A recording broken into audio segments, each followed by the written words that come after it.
Hello, beautiful. And what I want to know is what is really good in your life today? This is Kia with the season finale of the Female Veterans Podcast. Today, I have with me an incredible female veteran. She is an author. She's had 22 years in the military and she was in the Army. And we're going to hear her story today as part of the conclusion of the three-part limited series for the Military Officers Association of America, or MOAA. And we're going to talk about that a little bit later. But first, I want to say welcome, Rebecca. It is such a pleasure to be here with you today. I am so happy you're here too. I can't wait to hear your story. So let's jump right into it. Tell me, what made you join the military? It seems like it was a lifetime ago, back in the early 1990s. Um, so I was growing up in a suburb of Detroit, Michigan, and we had an exchange student actually live with us for a year. She was Austrian, and we went abroad to visit her 2 years later. It was my first time overseas and really getting to experience sort of the differences between the United States and other countries. And after that trip, I just felt very lucky and very fortunate to be an American. And then there was Desert Storm, which was pretty pivotal during my high school experience. So those two events sort of conspired, I guess, in a way to really open my mind to the possibility of joining the military. My parents were really excited. They hadn't been to college themselves. And so I went to a couple interest meetings in Michigan about the military academies. And so I applied and was really fortunate to be accepted to the United States Military Academy at West Point. And so that's how I ended up in the military. I did my 4 years there and then graduated. And then obviously spent a long time in uniform serving in the Army for 22 years. Wow. So I totally can identify with some of the things you said. So when I was in private school at Milton Hershey School in Hershey, PA, shout out to my alma mater. In sixth grade, we had some Russian ballerinas come and stay with us. And we had these student homes where all the students lived, and they stayed with us and they performed for, I think it was our Founders Day celebration, and we'd always have sort of a symphony or some sort of culture on opera, something like that, happen to celebrate this event of the day that the school was founded by Milton Hershey. And it happened to be these Russian ballerinas that were children that were our age, and they stayed with us. And even though we couldn't really communicate the same language, we found ways to communicate. And I remember when they left, we packed their luggage with our clothes. So we sent with them jeans, clothes, like shoes, everything. And they gave us those Russian stacking dolls. And Mhm. that's what they gave us. So, but it was such a beautiful connection and such a beautiful bond. But I felt so fortunate because Russia was different back then. I believe it was still the Soviet Union. And they had so little, and I remember feeling in that moment how lucky it was for to be an American and to have been born here. Um, and so I definitely understand and can feel that what you experienced and why that would make you want to serve your country, and be so proud to do so. So I want to know about West Point though. Tell me, what was it like when you first entered West Point? Yeah, it's sort of like prison, I joke. Yeah, it's definitely, not for the faint at heart. And everybody goes through a similar experience in basic training, Mhm. whatever service or branch of service that people join. But I think it was really, really difficult for me. I don't, not uniquely difficult for me, right? Like it's difficult for everyone. Mhm. But you go right from high school, graduate from high school, and 2 weeks later, they're cutting all your hair off and you're marching in a parade by the end of the day, where they leave you there. But I didn't come from a military background. I didn't know anyone who had gone to West Point, and I really didn't know, I don't think, what I was getting myself in for on day one, nor day 350 either. But Right. it was really, really hard for me. And I think part of it is just that sort of the people that you're supposed to look up to, and those that are sort of the heroes in the eyes of those who go there are really are men, right? Who've Hmm. been, these sort of heroes for 60, 80, 100 years. And what people really notice about you when you're at the military academy is your sort of physicality or your physical ability, and they don't really know your mental acuity or your other talents. And so I think for me it was really difficult to demonstrate my value because I was a really sort of nerdy academic-y kind of person, and that's not readily obvious from just looking at someone, but it's Hmm. really obvious if you're a slow runner or if you're not great at push-ups. And so those things were really difficult for me in the beginning. I was really fortunate that I was athletic though, and I played tennis my first year, and I ended up playing lacrosse for the final 3 years, and I was the captain of the lacrosse team. And so for me, sports really bridged some of that gap. And I really was fortunate to have this sort of band of sisters on the lacrosse team and the tennis team in the beginning of my time there, as sort of this like wonderful group of women to lean on when things were hard, as they often are when you're a student at a military academy. Were there a lot of other women there with you at West Point when you were going through? There were not a lot of other women going through at the same time. Back then, it was about 10%. So I guess there was about 400 cadets. And so that means about 400 of us were women. I had about 90 women graduate from my graduating class.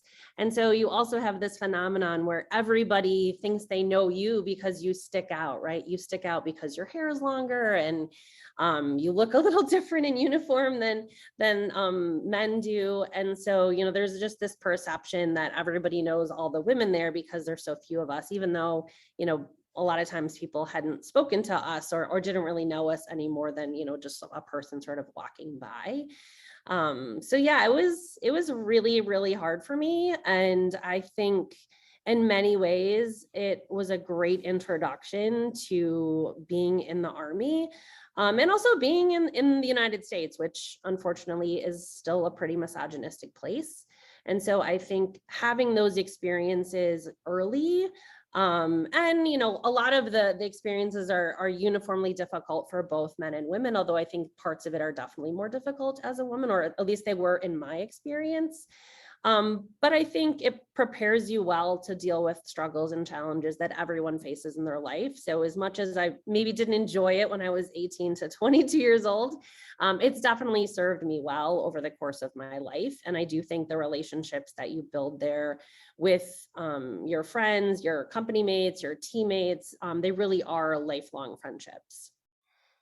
A lot like boot camp. So what I'm thinking is lots of physical preparedness and training, and then also the education piece. And what I'm understanding is that you were more keen in the education piece, although you played sports, which I do really love lacrosse, by the way. So that's pretty exciting. We have that in common. I did not play on a team. They didn't offer a team when I was going to school, but they did it part of the gym, like the physical fitness part, and it was my favorite. In fact, that and field hockey were the only sports that I actually enjoyed playing in school, and we played all of them as part of our curriculum. But I didn't love it. I also preferred the education and the academics as well. So tell me, you said that you had some difficulties with the physical portion until you played the sports and things like that. Um, was that really affecting you as far as morale goes when you were at West Point, and the fact that there were so many men? Did you have a lot of difficulties trying to overcome that? So the physical part that was challenging for me is, we had to take a certain number of physical education classes every year, sort of as you progress throughout your time there. And so just the classes themselves were things that I was particularly horrible at. So for example, there was an indoor obstacle course test that was part of, I think it at one point was a graduation requirement that you had to pass it. And it included climbing a rope and jumping up on this wall and a lot of things that I was just very, very bad at. And so I think early on, I just sort of gave up and just said, I'll just fail. It's not a big deal. And then my senior year, I really decided like, I'm going to pass this thing. I spent a ton of time and effort practicing and practicing and practicing. And then on the day of the event, I still failed. So, yeah. So despite being, an amazing athlete in many ways, I just still looked like a failure. Not only in grade, but also just to, everyone else who's watching you try to climb something and fall off. So it was definitely an exercise in humility for me. So in addition to that particular test, which obviously I was horrible at, we had gymnastics our freshman year, which also was not great at. Luckily by the end I had like squash and soccer, which I was actually very good at. But I think it was a good reminder that, nobody is really great at everything. And so, a lot of humble pie over the course of those 4 years. Because as you said, you can be really great at a particular sport and still not do great in some of these like very strange events. Mm-hmm. So yeah, I think even more frustrating, having really tried my best and still falling short. I think a lot of people experience that in boot camp too. For me, it was boot camp, obviously.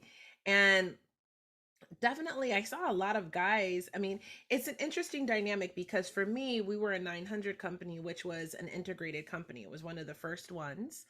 I think I was like the third or fourth one that they ever had. And so our company was half guys and half girls. And we did everything together. So having the guys watch you if you weren't particularly good at something, for me, I was absolutely terrified to jump off the 20-foot diving board. For in the Navy, you have to jump. And it's like this the simulation of jumping off the ship, right? Abandoning ship, and you have to swim. And I'm a pretty strong swimmer, but I was so terrified of that jump that even when I did it, I panicked when I was swimming, right? So, and everyone's watching you. And so there's this bit of, like you said, humble pie of going, I might be really good at this. I might be really strong at the academics, and I might even do okay at the running. But there are certain aspects of the physical preparedness that I struggle at. And even watching some of the guys too. And I think it was the same for them because as women, we kind of think, oh, the guys are watching, and there's so many more of them than there Mhm. are of us, right? But, and we have to, there's this feeling that you have to be as good as them, or if not better, as well, I think, for women who serve in the military. And but also I remember watching some of the guys, and they were like obviously athletes in high school and your football stars or whatever, and seeing them struggle at some of the things, or seeing them really struggle at the academics. So I do definitely feel what you're saying about humility, and I think it happens to all of us at different stages. But it's interesting that for you it was West Point, and for me it was basic, it was standard basic training, but a very similar experience. And so so that was when you leave West Point. um you have to go, because I know a lot of officers go to field training. Did you have to do that as well, or was West Point sort of your whole training to be an officer? It was my whole training to be an officer, although in the summers there is field training there as well. So, and Hmm. then once you graduate, you chose the particular branch of service, and I was an engineer, and so we went to everybody goes to their officer basic course from Hmm. there, and then you meet all the other people from ROTC or OCS who are also of your particular branch. So. So you said you made a lot of really close connections in West Point, and you keep in touch with them today, still to this day? Yeah, I do. I would say my closest friends, one was my roommate. I had the same roommate for the last 2 years. And she's still in my life. And then the cross girls were probably my other closest friends. And not just in my particular graduating class, but also some that were younger than me. And so I'm definitely still in touch with them as well. I love that. That's so amazing. And so, what was officer school like for you? Yeah, it was wonderful. It was so different from the West Point experience that I just so enjoyed it. And there was still military parts of it, and we did, physical training together. But it really felt like everybody was in it together and there was a lot of teamwork. And I made a lot of great friends actually at the basic course there, maybe more so than even at West Point. Yeah, I had a really positive experience, and it was at Fort Leonard Wood, Missouri, which, I don't think I ever would have chosen to live in Missouri. But we had such a wonderful time there, which seems so strange, but I really liked it. I liked my time there. And then, eventually you go back there again as a captain and for the career course. And both of my stints at Fort Leonard Wood, Missouri were wonderful. Actually, that's where I ended up, dating and getting engaged to my now husband. Oh, that's lovely. Yeah. So tell me then, after you finished officer school and you're ready to take command, take the lead, where did you go? How did your career officially begin? Yeah, so my first unit was in Fort Lewis, Washington State, and I was in the 864th Engineer Battalion, which I was really excited about. So at the time, I think there were only 7 combat heavy battalions in the Army, which combat heavy back then meant that it did construction. So my battalion had vertical and horizontal construction. So I was really excited about being in that unit. And I spent 3 years at Fort Lewis. My first platoon, I was actually in the motor pool. We had back in the late 90s, there was an excess of us, I think, and then we sort of drew down a little bit.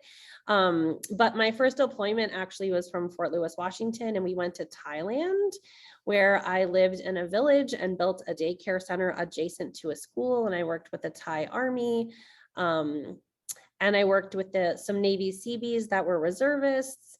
And I had my own cook and radio operator and medic. And it was just this amazing opportunity for someone who was like 22, 23 years old to oversee this really cool construction project, like in the middle of nowhere. So it was awesome. And I had several other of those kinds of experiences doing construction in my first 3 years in the Army. And so I just really loved it. And, that was kind of a mantra of my whole Army career, was just, having these crazy opportunities that you sort of look back now and I'm like, I can't believe they let me do that. It was just awesome. I can imagine being 23 years old and make building a daycare and just getting to go to different places around the world and build things. In the Navy, you would have been a Seabee. Yeah, and, exactly. and everybody loves the Seabees. This is the one of the coolest jobs. So, how was it like when you would land in these places? What was the civilian population like? How did they treat you? Yeah, in Thailand, they were really warm and welcoming. And we actually built a pretty strong relationship with the Thai army that was sort of in our sector. And so we would have barbecues together. I'm trying to think of what else, like some just parties that they were really excited that we were there. It was a part of a larger exercise, Cobra Gold, that went on for decades, I think. And there was all sorts of different kinds of units would come and train or, work with their Thai army counterparts. And so actually building something was clearly in the community's benefit. So it was something that everybody was really happy to have us there doing. And it was really our, go to war mission was construction. And so it was a really big win-win for all of us. What was it like being in your sort of early mid 20s and being in charge? Yeah, so I loved it, but it always comes with some challenges. I think it's not dissimilar for every sort of new lieutenant when they take their platoon. Is your platoon sergeant is inevitably 10 to 15 to 20 years older than you. Your squad leaders are all like 5 or 10 years older than you. I mean, almost everybody's older than you except like the privates maybe and the corporals in your unit. But you have to sort of own the things that you know and that you've been taught, and they're different things than your NCOs and your soldiers. And so I think for me, it was really empowering. I think I was worried maybe at West Point it was going to be really hard managing this sort of dichotomy. But it actually in practice wasn't difficult at all. I think in part I had some good platoon sergeants who, knew this is sort of the way it always goes, and we worked well together. And recognizing each other's strengths and relying on sort of each of our comparative advantages to really have a strong platoon culture, and really, trying to be positive at a time when it seemed pretty easy to do that. That's fantastic because I know that we had some, I think I had an ensign and I had a lieutenant. Now, I loved Lieutenant Baker. Obviously, we had the same last name. We'd always joke that we were sisters. But she was incredible. And I had another ensign with us. And in the beginning, it was really rough for him because we were the same age. So he must have been 20. and um and I remember he came in with a sort of chip on his shoulder, right? And everyone gave him a hard way to go. There was not a lot of respect initially. He sort of had to earn it. And then when he sort of calmed down a bit, and we all got to know him more, then, I mean, obviously, I was always respectful to him, but I would hear the talk, right? And everything like that from everybody, and I'd see his behavior, and I watched his behavior really shift and change, and he was actually really lovely. I liked him a lot. And but he had to sort of calm down and integrate into um and into, well, we were all in the pharmacy, so into the pharmacy staff. And once he did that, then I think the dynamic changed for him. But I know he struggled in the beginning, right? Because people just didn't have a lot of respect for him because he was so young. He was obviously the lowest ranking officer, and but he did come in with a kind of a big chip on his shoulder that he had to sort of overcome that. That made a lot of people go, we don't have respect for this guy. And I imagine that it can be really difficult for officers to come in and find their place with, their subordinates, and really get the respect that they deserve when they're so young. Yeah. So, did you ever have experiences where you had difficulties with people below you because you were so young? I think maybe not so much because I was young, but I think my personality.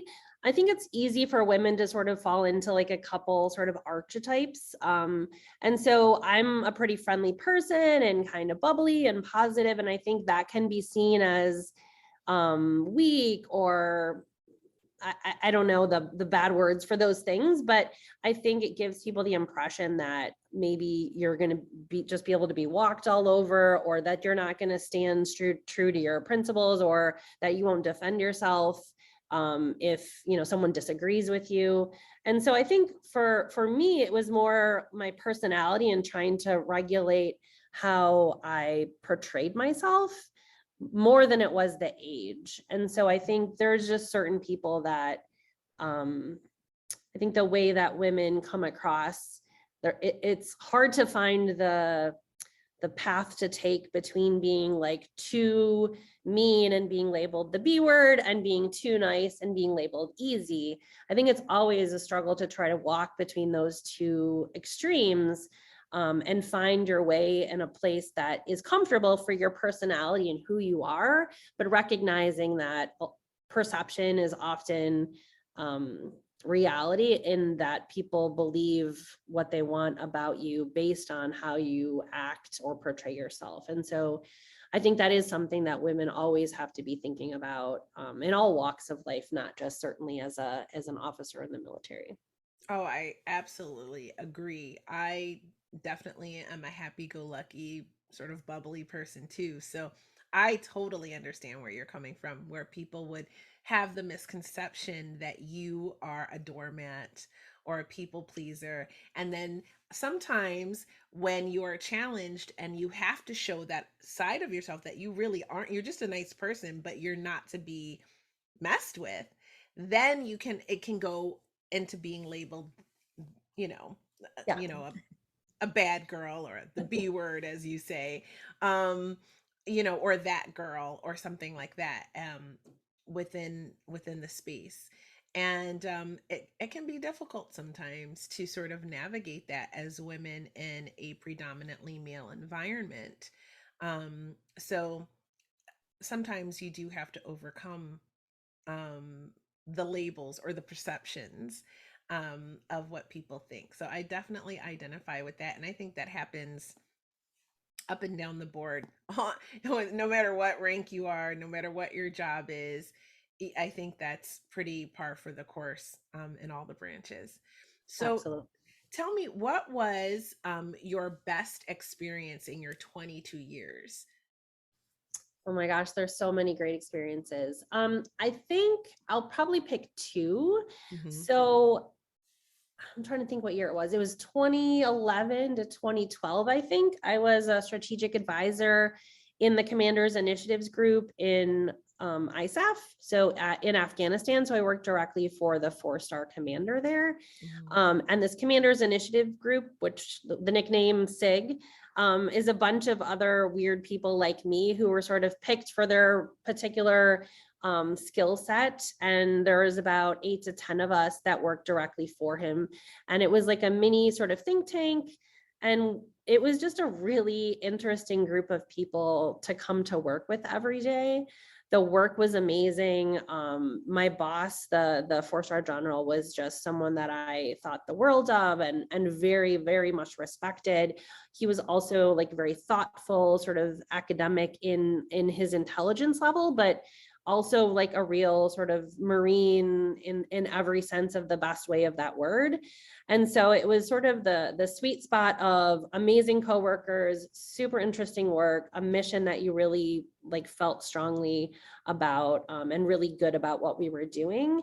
And I got to work on congressional testimony. I went to visit 6 different NATO partners where we were like with the head of state or the highest levels of their military. So also just feeling like I can't believe I get to do this for work. I mean, it's just unbelievably humbling to be in this place. And so that was probably the most rewarding work. And it was at a moment in particular in Afghanistan, we're trying to draw down for the first time and really thinking about how are we going to pass off what the US and its NATO partners had been doing for many years. Was the Afghan government going to do it? Was an NGO going to do something? Was another civilian organization? So there's a lot of really interesting things happening at that moment. So it was just a really wonderful experience, and I'm still in touch with a lot of the people that I worked with then. I just respected them so much. And then my last job in the Army actually was at the State Department, where I worked in the Office of Peacekeeping, Sanctions, and Counterterrorism. So, as someone who had no UN experience, no Africa experience, I show up on the job, and like 30 days later, I'm in Somalia, like doing this big monitoring evaluation of the mission there, and actually like getting to put words in a resolution that go to the UN and are a mandate for implementation. I got to negotiate on the behalf of the United States the contingent on equipment, like the reimbursement rates for equipment. So another just like amazing experience and opportunity. Got to go to several African countries. I went to the Middle East to see the peacekeeping missions there. So just both the responsibility I was given, the autonomy that I had, and my coworkers there as well were just like phenomenal humans. Again, I'm still in touch with many of them, but the work was so rewarding. And for me, this peacekeeping, I guess the peacekeeping world was something I didn't know anything about. And I just really fell in love with the idea of it, how it unfolds, the fact that it's more successful than it ever ought to be. And so I still teach a class actually at Georgetown on peacekeeping, and sort of all the things I wish I would have known on day one when I showed up in that office. And so the beautiful thing about life and serendipity is that, I taught the class a couple times, and I taught it to someone who then went and worked in the office where I worked And she's like, I knew everything I needed to do on day one because of the class. And so anytime you sort of have the opportunity to take what you've experienced and make meaning of it, like make life better for someone else, I just find it to be incredibly rewarding. That sounds absolutely amazing. Okay. One of the best stories, I actually interviewed a public affairs officer from Canada for a series I did for the Veterans Channel a while back. And she had a very similar experience overseas and helping the communities and the work that she did. And I just find it so incredible when get to go out into the community and do these kind of peacekeeping missions. And it seems that when you're a part of them, it's just amazing. It's amazing to be in with the locals, and everything to do with it seems to be so really cool. So I'm excited you got to do that, and now that you're teaching people and sort of continuing it into the world, I think it's so valuable and incredible. I have some questions though about Afghanistan. Yeah. When you first got there, what was it like for you? Because it must have been, I mean, you'd been around the world, I imagine, to different places already by then. But going there, what was it like when you first arrived? So what was it like when I first arrived? So, I mean, I was on a compound 95% of the time. And so it looked not dissimilar to lots of other, compounds where you or I have probably been, in Kuwait or wherever. Um, so I had a roommate who was, the first one was Canadian, the second one was Czech.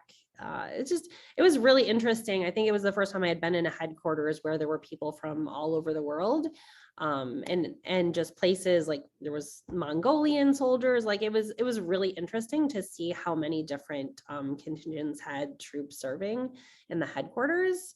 And you basically got to work the next day, and my roommate always thought I worked shifts because I worked from like 6:30 in the morning until like midnight every night. And I was like, no, I don't work shifts, I just work all the time. um but it was really, I mean, it was really interesting. Like I said, the work was really interesting, and all I saw most of the time was like the path from my room to my office, and the dining facility, and then back. So it was a pretty contained area of my life there for the most part, that when I was there, other than So the trips back, the trips that we took together.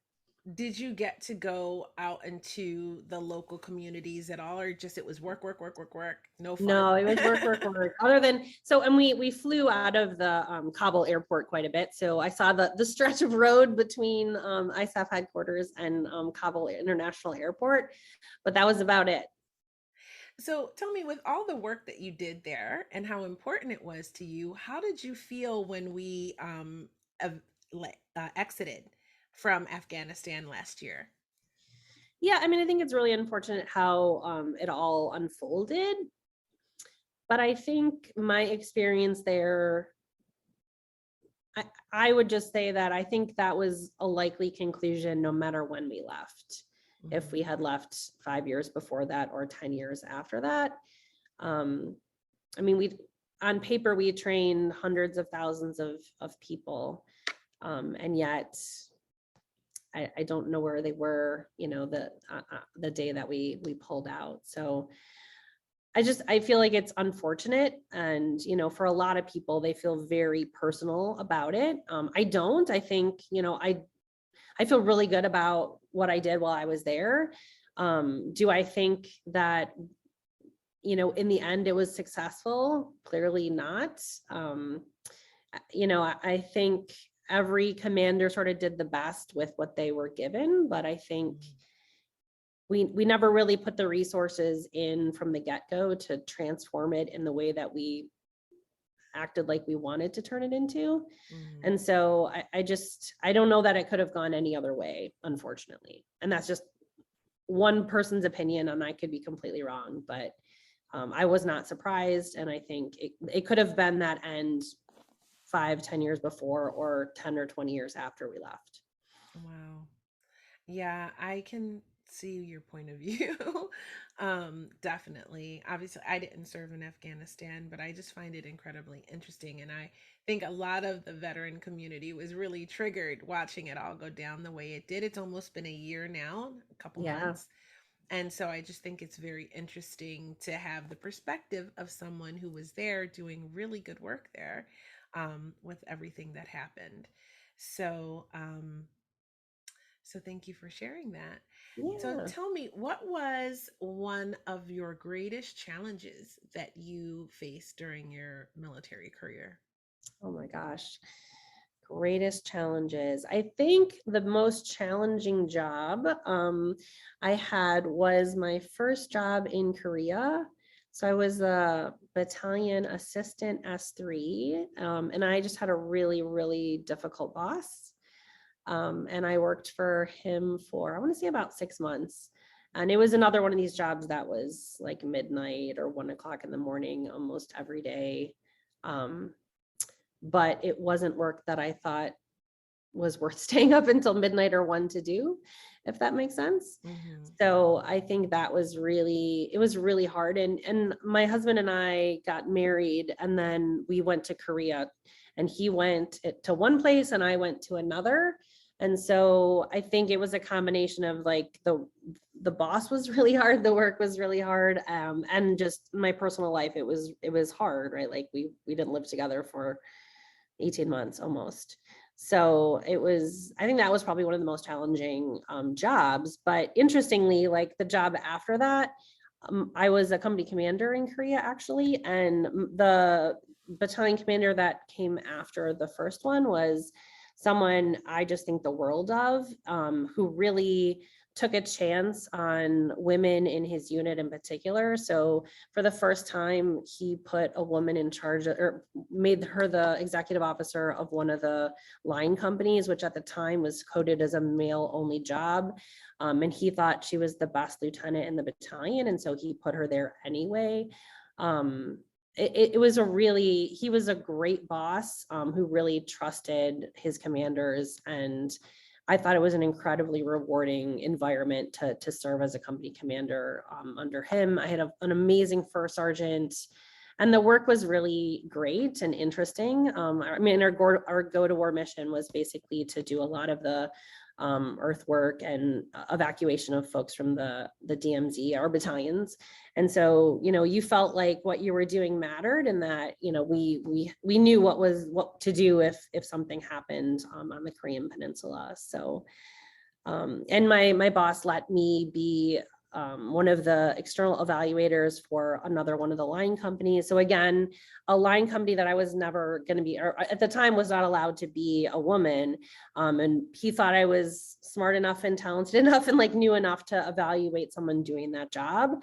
And so many moments I remember just looking around, and I was the only woman of, I don't know, there was like hundreds and hundreds of guys. And I felt like I was prepared to be successful because my boss had prepared me to shine. So I feel like it's one thing to sort of drop a woman in a place and just hope for the best, and it's another to really kind of till the soil, so you feel like you're set up to succeed. And I felt like he really did that for me. I had a commander in the pharmacy that was like that. And I left one of the clinics because the new chief that had taken over from my beloved master chief, and it's like that in the military, right? So you have this amazing leadership, and then you might get someone else in that's not amazing. I mean, I'm just gonna call a spade a spade. They might be misogynistic, racist, whatever it is. They're just not a good egg. And they get in this position of leadership, and then the morale just tanks and everyone's miserable, and you just see it happen, right? And so for me, it was a great opportunity to switch into the pharmacy, and leave the branch medical clinic. And even though I loved what I was doing there at the clinic, I did not want to treat patients. So I switched into doing pharmacy work, into pharmaceuticals. And my commander, Commander Hirsch of the pharmacy, was the most incredible man. He was so amazing. That whole experience was like heaven. I loved it. I would have done it forever. I would have done it forever if I wasn't so determined that I was going to get out of the military after 5 years and go to college, because I went to the military to get education, get money for education. And my dream had been to go to university. So if I wasn't so determined that that's what I was going to do, and if I knew that I could have stayed with Commander Hirsch in that pharmacy, I would have done it. I loved that, everyone I worked with, I loved everything about it. Um, and so I definitely feel you when you have a great leader who sets you up for success. It just makes the entire experience amazing. And there were a lot of other things that were happening in while I was in the military that weren't awesome. But I can tell you one thing for sure: that team that worked in the pharmacy was like heaven. Shout out to Melinda Scruggs. I did have to prove myself. The first 6 months was hard because I did an exchange with a girl that they loved, and they thought they were getting uh trouble. Let's just say they thought my reputation, people's perception, my reputation preceded me, and let's just say it wasn't that great of a reputation for some reason. And when I got there, I worked my butt off, and in 6 months, everyone loved me there. In fact, I got a letter from the commanding officer when I left, a letter of appreciation and commendation. So, for my work there for recruit surges. But I loved it. I loved it. So I definitely can vibe with great leadership, being set up for success, and really just having a great environment to work in. And when you have that in the military, that is such a gift, because from the conversations I have with a lot of women, they don't have that. And it can be hell, Mm. So It think really can be. Yeah, the boss that's the opposite of that is unfortunate. It happens more often than it should. hmm it's so true. It's so true. I look at places like Fort Hood, and I see all these headlines coming out of that place, and I'm like, what is going on in Fort Hood? And when is anybody going to do anything about it? Because you can see that the leadership there has to be questionable if all of these headlines are coming out and they're so derogatory. And I worry about the people who are stationed there, because crazy things have happened there. I mean, we know the whole Vanessa Guillen story. As female veterans, it's really close to our hearts. And there's, so many other stories that are constantly coming out of there. And so, it's just understanding that the leadership makes the difference. Like I said, it can be heaven or it can be hell, depending on what your leadership is like. So, Absolutely. so for sure. So tell me, did you happen to experience while you were serving any difficulties from being a woman who's a leader? Like, did you face any sort of um misogyny or sort of insubordination based on the fact that you were a woman? So I think the longer I stayed in, the less and less that being a woman was like a detriment to my career. I think the lieutenant days and the captain days are the hardest, in part because that's just still a difficult age, I think, for everybody, but I think men in particular, until 25, 30, like the genetics of that, I guess. I think for me, it just got easier and easier the longer I served, maybe in part because you gain more and more confidence the more opportunities you have to be a leader.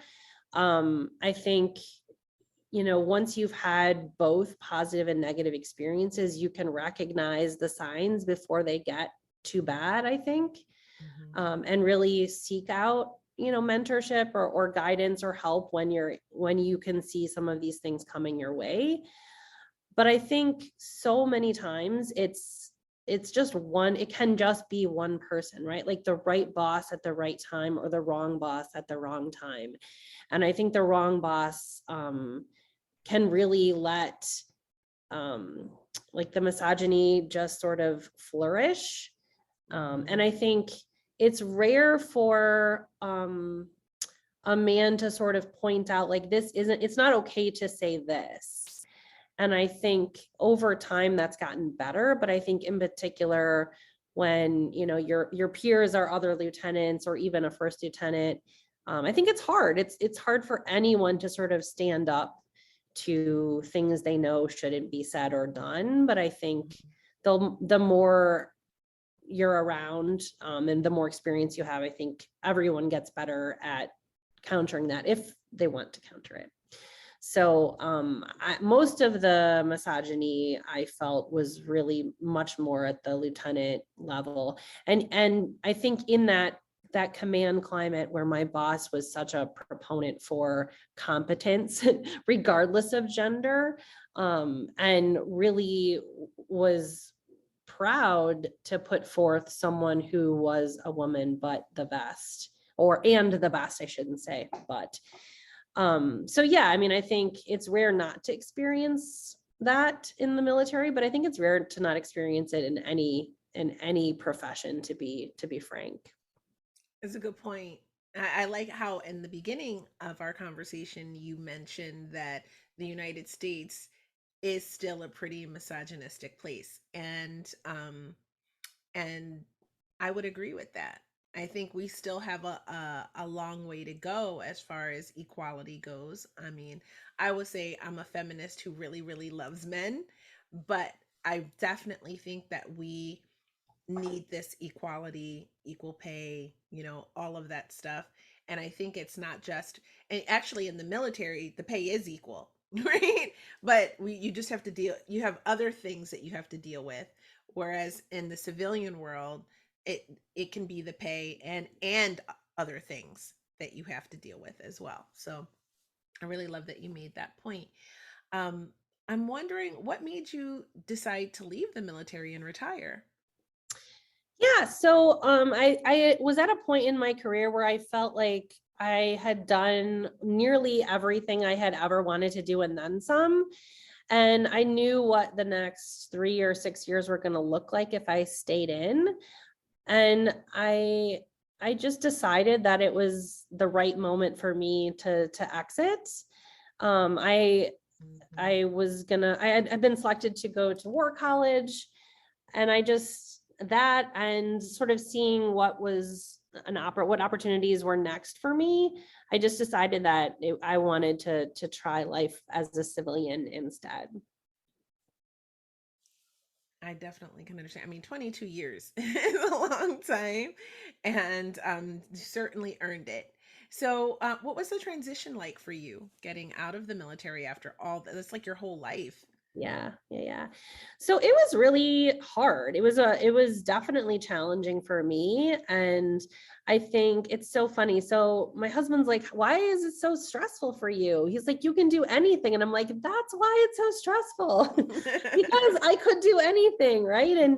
And I think it's just interesting, like how for him that was like, that's amazing. And for me, that was like, that sounds awful. Like, how am I going to know what to do? Am I going to pick the right thing? Yeah. So I think initially, I really thought that compensation was the thing that was going to drive my decisions about where I landed, and in part because for the previous sort of two jobs I had had, you know, people who do good work get more work to do, and so I always felt like this is my chance to finally be compensated for doing really good work. And so initially I was really focused on compensation. And so I had started to go down the path of the private sector, thinking about what I wanted to do. And we also knew we wanted to stay in DC. So obviously that was going to be a constraint in terms of the kinds of things that I was looking to do.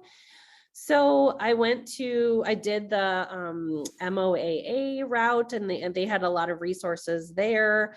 I did a couple different sort of transitioning military officer courses. The one actually that even the military puts on for senior leaders, for lieutenant colonels and above, I think CWs 3 and above, it was actually amazing. I I really enjoyed the people that were taking the class with me. I thought the information was great.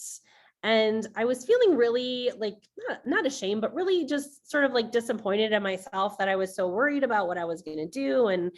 And it was really overwhelming. And then I remember talking to a guy in my class, in this transition class, and he was a colonel. I think he had been a Marine, or maybe he was in the Army.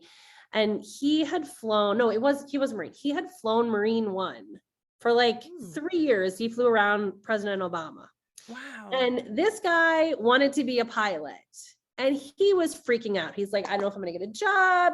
And I'm like, this guy knows exactly what he's going to do. And I don't know, already done it. And he's freaking out. Like, it's okay that I'm freaking out, right? Yeah, for So sure. honestly, like, I think sometimes you just don't want to feel alone in your scaredness or in your Hmm. uncertainty. And so just hearing someone else who clearly, like, he had his shit together, right? Like, he'd done a couple things Right. before and he was freaking out. So I'm like, okay, it's gonna be okay. I'm gonna figure this out. Um, and honestly, the number of people who are just wonderful and help you think about what you want, who are open to having coffee. I can't think of a person that I reached out to who didn't say yes. And so I do think it's always scary to put yourself out there and admit, like, I don't really know all the things, Hmm. but the only way you get help is when you ask. And so I I really was grateful for, I had some classmates from West Point who had gotten out a couple years before me and who were really encouraging. And so a lot of it was just sort of using my network. And this guy that I had spoken to, the Marine One pilot, he had a friend who worked at Amazon. And I was thinking, oh, maybe that's what I want to do. So this guy, so nice, connects me to his friend. He is at the fulfillment center in Delaware.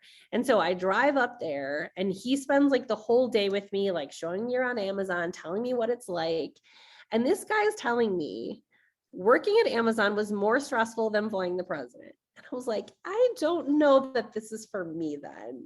And he's explaining, he's like, well, because when you order fill in the blank thing on Amazon, right? Like, Hmm. and you think it's going to be at your house tomorrow at 5.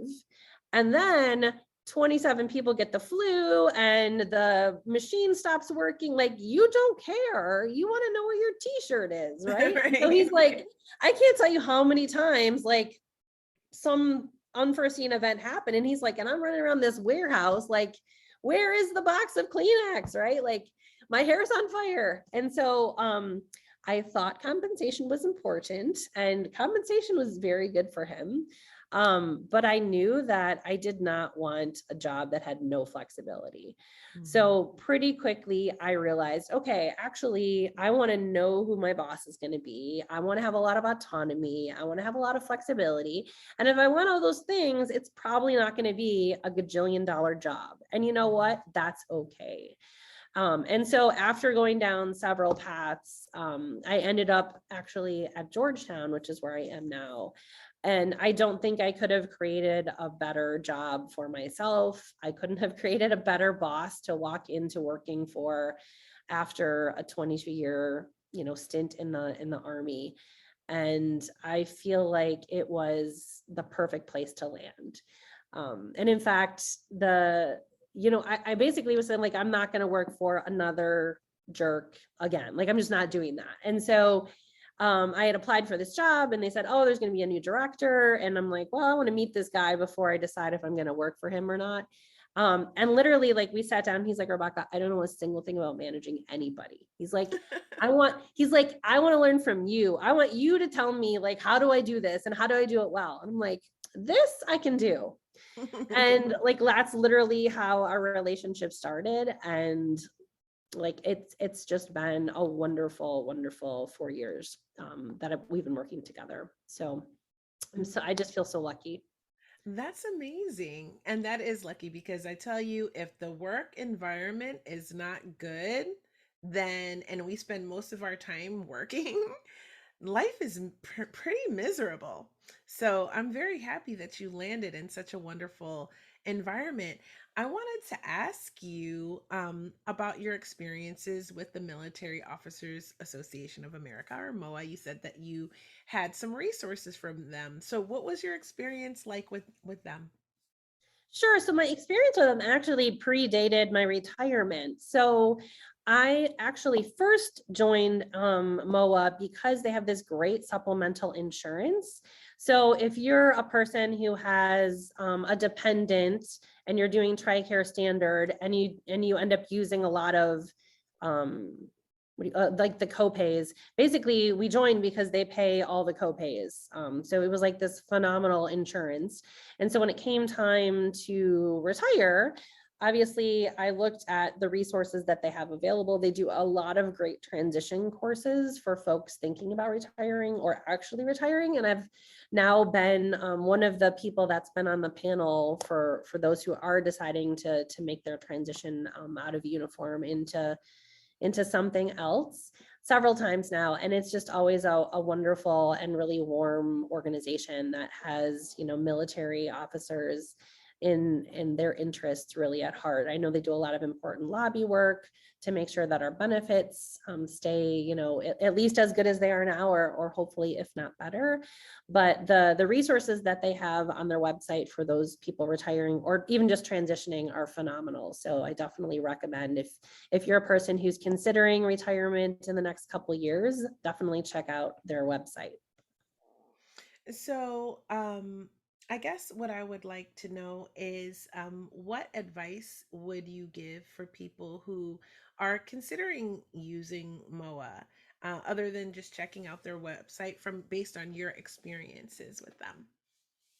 So if you're checking them out, I would highly recommend you sign up for one of their webinars. I mean, they have everything from financial planning to, these sort of transitioning military officers courses where you can really talk to people from all walks of life who have, preceded you, who've done their time in uniform and are doing really interesting work.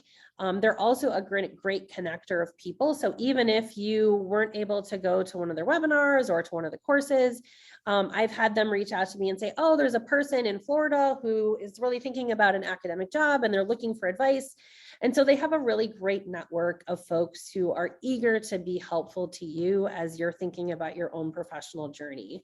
So I would just say they will meet you where you are. So whatever resource you're looking for, if it's not readily obvious on the website, then definitely reach out to them, connect to them, and I'm sure that they will find a way to help you. And I love the organization. I've done a few of these interviews, and we talked about MOA with people who actually have used MOA. And what I love is exactly what you said. It's their ability to connect you with not only resources, but with people, because community is so important. When you're getting out of the military, it is such a stressful time. Like you said, you weren't sure what you were going to do. You were feeling like scared and unsure and kind of alone. And it made you feel so much better to connect with someone and know that they were having the same feeling. And what MOA does well, I think, is to be able to connect with you with people that can help you to wherever you are going in the world. I believe it was Kelly who said on my last MOA partnership interview for this limited series, she said that they connected her with someone where she was moving to in Texas, and they told her everything she needed to know about relocating there. So I think having this community is so important and can ease the sort of uncertainty and stress of the transition. And so it's really, I think, a beautiful organization. This is why I chose to partner with them. And as always, if you want more information about MOA, on the Military Officers Association of America, go to www.moa.org. That's MOAA.org/retirement hyphen resources. And as you know, I will put that link in the description box of the episode. So just you'll read what this episode's about, scroll down, and you'll see all the links and resources there. So, Rebecca, I want to thank you so much for coming and being a part of the Female Veterans Podcast, especially for my season 7 finale, which is a special episode for me. And as part of this limited series with the Military Officers Association of America, I want to respect your time, but I just have a couple of more questions for you, if you don't mind. Sure.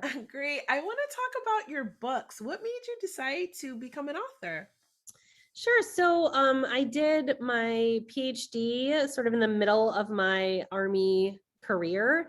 Luckily, the Army chose me to go back and teach at West Point. So I had a couple years in grad school, and then I finished my dissertation while I was teaching there.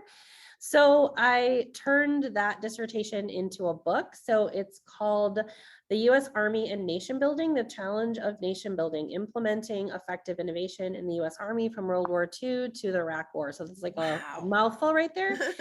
So a lot of that interest really came from my own experiences in Iraq in particular, just really trying to understand, at certain points in the Army's history, it actually innovated for nation building and then it never did so again. So what was so special about this moment sort of in the World War II timeframe?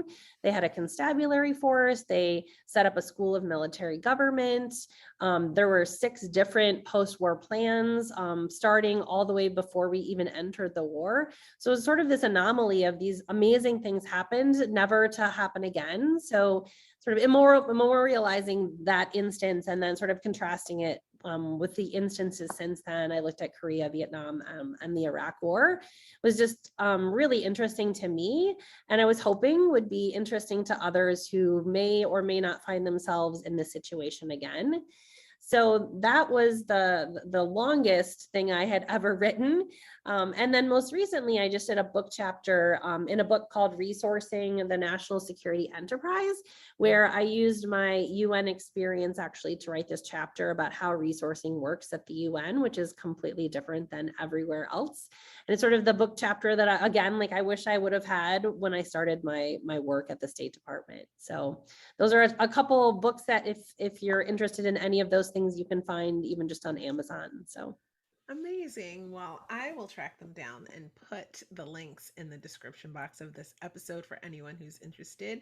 I think that's pretty amazing. I am really excited because I am putting together my first book, and it is a anthology. So I will write 2 chapters, and a bunch of my previous guests on the podcast are writing 2 chapters, and it's going to be an amazing inspirational book to share with the world about what women experience while serving in the military, all different branches, all different ranks, and just really inspirational. So that should hopefully come out next year.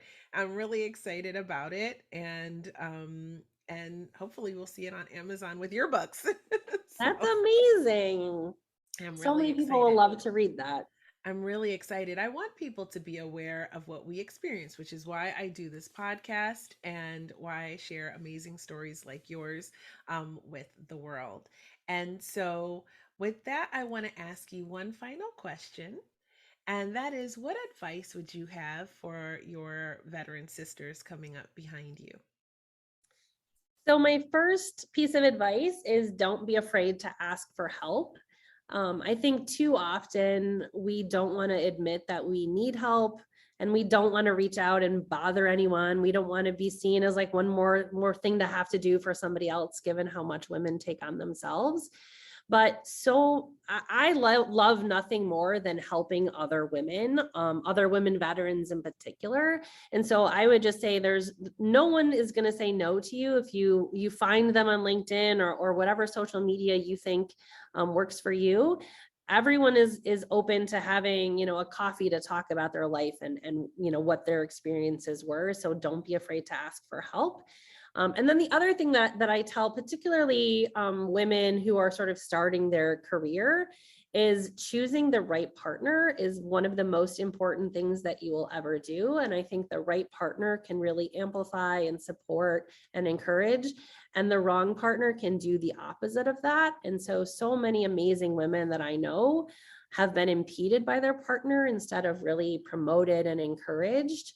And so I think more than any other decision in your life, you really need to think hard about who's standing next to you in that foxhole for the rest of your life. And so, look to your friends, your family.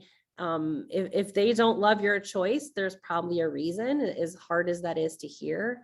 And so I would just really encourage you to think long and hard about who that person is and are they really helping you be everything you can be. Wow. I mean, that is some advice right there. And I wish someone would have given me that advice early in my life. So I hope that helps a lot of people because that is so true. That is really, really true.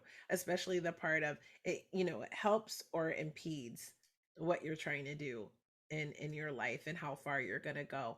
It is so true.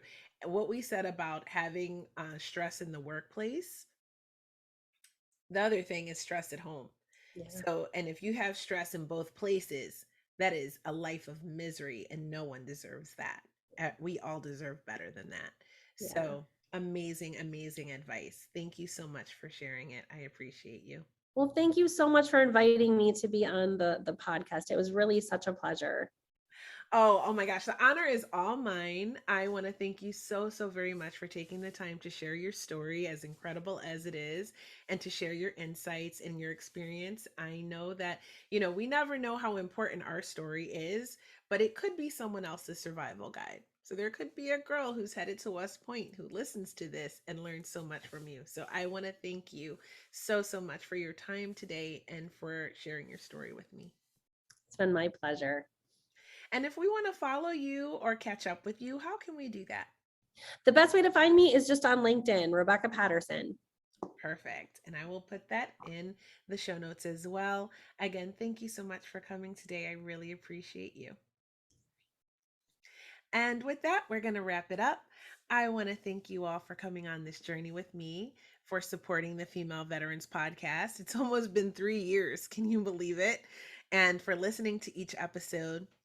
I want to thank you for your 5-star ratings on Apple Podcasts. It really helps the podcast grow and spread. So please continue to do that and share that information with your friends. And as well as you can follow me on Twitter at FemVet Podcast and on Instagram at the Female Veterans Podcast, and continue to listen and like and share this podcast with the people you know, to keep us being, at the forefront of the female veterans podcasts that are out there. And there's a few of us, and they're all amazing. So something for everyone. And again, thank you for listening. I love you guys, and I'll talk to you next time.